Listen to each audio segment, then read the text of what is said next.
Hey everyone, Doug here, JewelryMonk Studio and Training Center with another quick tip for you today. Today we're going to talk saw frames and saw blades. You know, I get a lot of people asking me when they put the saw blade in the frame, how much tension do you put on there? This saw frame I have is a German saw frame. I've had it for 25 years or more. It's a 4-inch. So I'll show you how I go about setting the tension on mine.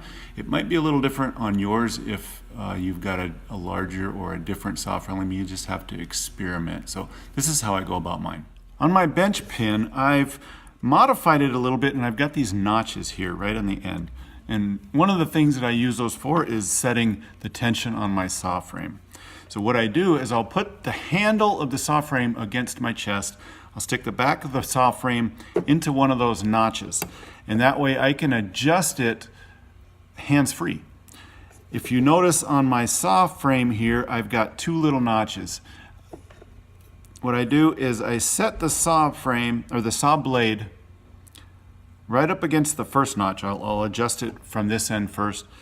So again, with the handle against my chest, what I'll do is I'll line up the end of the saw blade with the first notch, which these two notches are 2.5 millimeters apart. I've marked them and notched it in there. So I'll line it up with the first one, press a little bit with my chest until that saw blade lines up with the second one.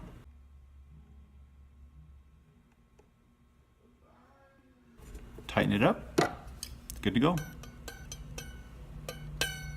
So play around with your particular saw frame and figure out what tension you like to use, and then notice how far that saw blade moves when you tighten it up.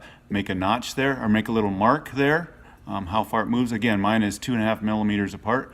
And then put a notch in there and you're good to go. JewelryMonk Studio and Training Center, Rapid City, South Dakota. Come check me out.